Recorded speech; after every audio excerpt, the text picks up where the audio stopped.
Kivipallur, ühe fantastilisema ja ainulaadsema spordiala esindaja Eestis ja me lähemegi kohe vaatama, tähelepanelik telekuulaja vist või televaataja kuuleb juba harjutamise hääli, tegemist on siis inimesega, kes pallide asemel on kivid, ehtsad põllukivid. Jürto! Jürto! Kõigepealt tere ja head vana aasta lõppu, kui ta üks soovib. Kas vana aasta õhtu nüüd see kõige õigem aeg, vana aasta viimane päev, kõige õigem aeg spordi tegemiseks, trenni tegemiseks? Kas ei anna oodata? Ei ole midagi teha, kogu aeg on vaja harjutada seda enam, et kohe on ukse ees sõprus turniir, rahvusvaheline. Ei ole mahti aega. Ei ole kuulnud, nagu et kuskil oleks esindatud niisugune eriala, spordiala, nagu on kivipall. Kas neid maailmas on palju nende tegijaid? No ma võin öelda nii, et ta on ju keelatud. Keelatud? Ta on enamus riikides keelatud. Ja teie... Arvatakse, et on jõhker. Tegelikult nii ei ole. Ega meeste spordiala. Ja Eestis ma harrastan seda üks,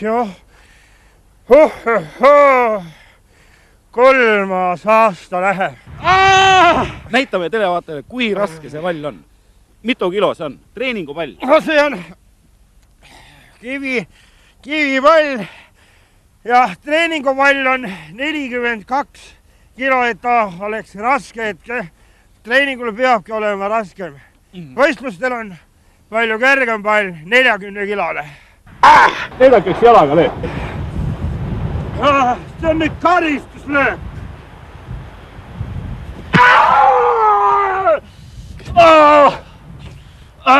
See on ainult korraks on see valu. Ma olen harjunud, läks üle. Kas te oskate öelda, mitu löök? Praegult lõi kohe allapoole löök. Oot kohe üle. Kas te oskate öelda, mitu lööki päevas vastu peab? Jalaga? Ma ausalt ütlen, siis peaks lööma 500 lööki mõlema jalaga ja 400 peaga. Aga lihtsalt pimedaks läheb. Me teame, et sportlasi kimbutavad, ka isegi malemängijad kimbutavad igasugused traumad ja revestused. Missugused on nii-öelda jalgadel põhitraumad kivipalluril? Lihaserevendid, luumurrud, on igapäevast. See on tavaline. Jah, on olnud juhuseid, kus ei tõusegi enam voolist. Väravahid eriti, see on karm ala. Tule hea seet ja...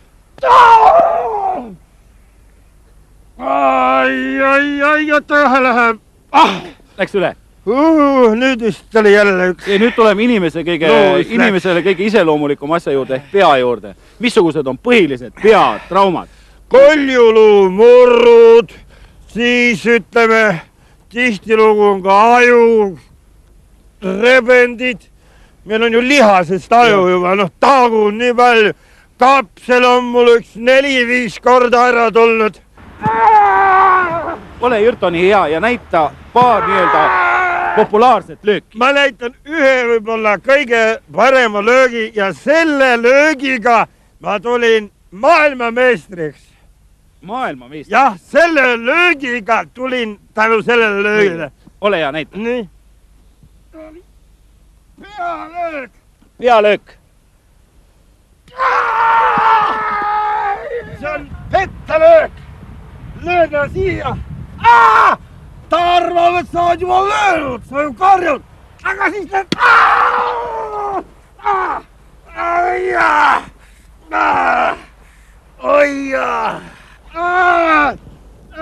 Koena. Viltu kuras. Olete pädev? Rääkima edasi. Meile... Mul vahepeal kõvasti teed trenni. Oota, kohe läheb üle. Korras. Vana aasta õhtu on täna, vana aasta viimane päev. On või? Kas ka teie kodus on kindlasti laud kaetud? Võib-olla räägite televaatele, mis on teie toidulauad? Mida te kõige rohkem armastate süüa? Kilo verivorst, kapsatilingimata, siis on veel liha, Kiisu, ma olen nüüd staadioni juures. Ootan neid. Nad teevad tööd. Ja punases marinaadis heringas. Selle ma olen ise teinud. Aga mul ei ole teda kahjuks aega suurt seal süüa. Läpsan ühe lõhetükki ja kohe edasi trenni. Ma tahan öelda ühe asja Eesti inimestele, kes seda saadet vaatavad. Kallid ja eriti lapsed, kui te teete midagi, tehke seda südamest, tehke sporti, armastage oma sporti, nii nagu mina armastan oma välja valitud spordiala.